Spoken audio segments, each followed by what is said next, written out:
Boa tarde, crianças. Estamos aqui para mais uma aula de história. Vamos lá? Nós estamos no capítulo 4, na página 66, onde nós iremos falar sobre a Revolução Industrial. O período de transição econômica na Europa, que levou ao processo de industrialização, não surgiu de forma espontânea. Foi um conjunto de ações e situações que garantiram as condições necessárias.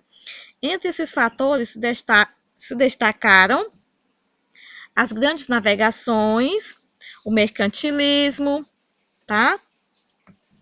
O renascimento comercial, a burguesia, a Revolução Puritana e a Revolução Gloriosa, tá?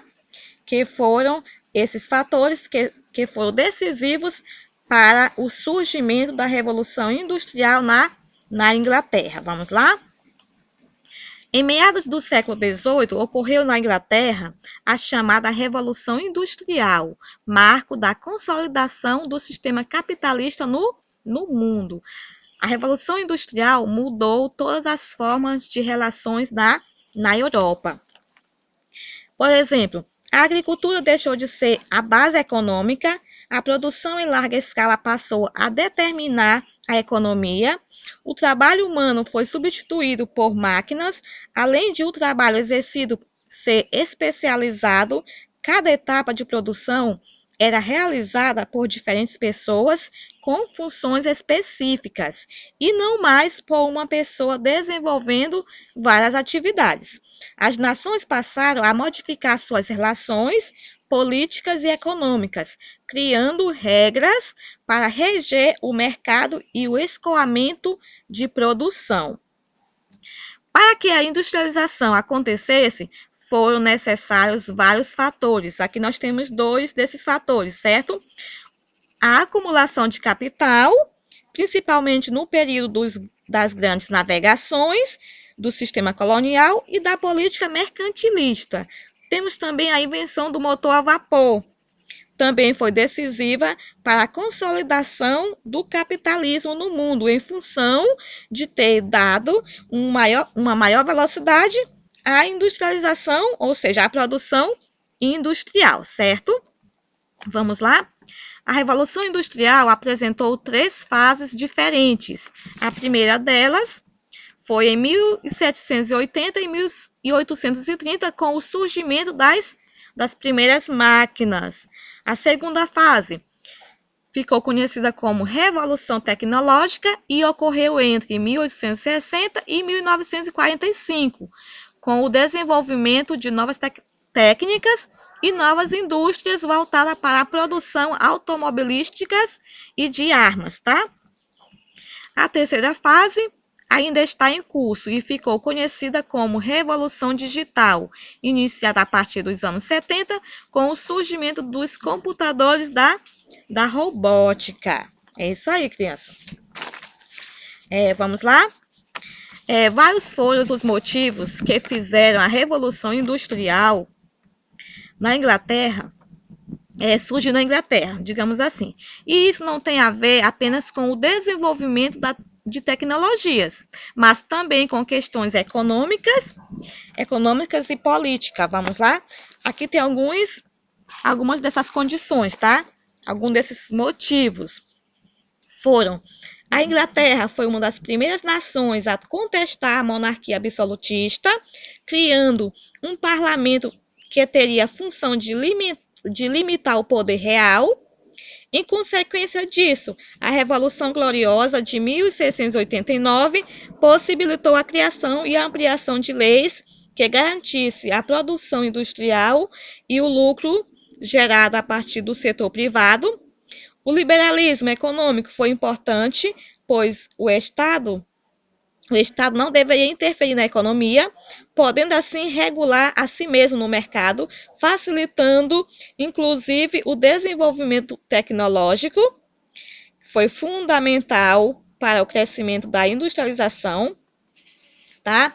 A Inglaterra possuía grandes reservas naturais, fundamentais para a industrialização, como o ferro e o carvão mineral.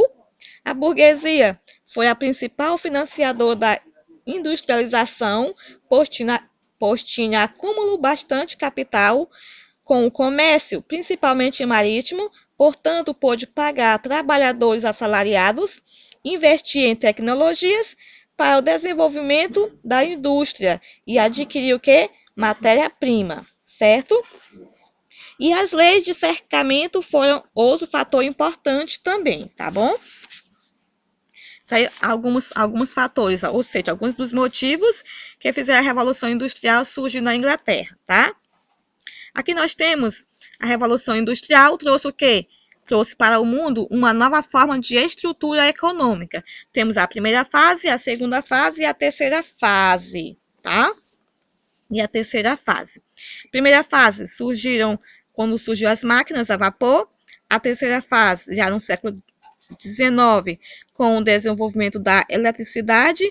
E a terceira fase, dos anos 70 até o dia de hoje, que quando aparecem os novos materiais, digamos assim, os cabos de fibras, tá? Os satélites, e assim sucessivamente. A Revolução Industrial promoveu um conjunto de mudanças políticas, sociais e principalmente econômicas entre os séculos XVIII e XIX, em que a manufatura foram substituídas pela indústria e o trabalho artesanal pelo assalariado. Inicialmente, os artesãos eram responsáveis pela produção de bens usados cotidianamente, certo? Desde a obtenção da matéria-prima até o produto final. Com a crescente industrialização e introdução das máquinas, esse processo passou a ser realizado em larga escala. Com isso, os trabalhadores perderam o controle da produção e o lucro, que estava nas mãos de uma elite burguesa, passou a ser obtida através da exploração de trabalho. Viu, crianças? Foi isso aí. Vamos lá? As relações de trabalho se modificaram bastante com o processo de industrialização na Inglaterra. O trabalho desenvolvido na Europa antes da Revolução Industrial apresentou duas fases bem definidas. A primeira fase foi o artesanato, você pode observar, e a segunda fase foi a chamada manufaturas, certo? Vamos lá. As relações de trabalho durante o processo de industrialização sofreram o quê? Grande mudança, como eu já disse anteriormente. Antes tinham-se um trabalho artesanal dependente das corporações de ofício, sem divisão de tarefas e salários, e também de um pequeno comércio para as manufaturas, que tinham um ritmo lento se comparado com a produção industrial. Assim, com a industrialização, a relação de trabalho ganhou um alto grau de complexidade. É isso aí. Nas indústrias, além dos homens, mulheres e crianças também eram usadas com força de produção, certo? Além dos homens, tinha as mulheres e as crianças que foram usados como força de produção. Eram consideradas mão de obra mais barata e com condições melhores de aprender os ofícios, o que gerou menor custo para os donos das indústrias e, consequentemente, maior lucro. Essa situação desestruturou as relações familiares, pois o trabalhador em indústrias tinha sua jornada de trabalho de 80 horas semanais, não sobrando tempo para lazer e cultura com a sua família, certo? Aqui nós temos o trabalho infantil, uma imagem, como vocês podem observar, que a criança também era inclusa nesse período como trabalhadora, certo? Com isso, vários movimentos se ergueram, tá? Contra os industriais, com destaque para dois que agiram de forma radical, que foi o ludismo e o cartismo, tá? De acordo com o que nós estudamos, com esses movimentos, com as relações de trabalho, com a jornada dura, com trabalhando mulheres e homens, e ainda mais criança, e era um trabalho árduo, digamos assim, surgiram esses movimentos, tá? Que era contra as indústrias, ou seja, contra os senhores das indústrias. Por exemplo, o ludismo foi um movimento operariado liderado por Ned Ludd, que protestou e lutou contra o processo de industrialização de forma radical e violenta. Aqui você pode observar a imagem, tá? Do ludismo. Os trabalhadores não estavam satisfeitos com o crescente desemprego devido à introdução das máquinas.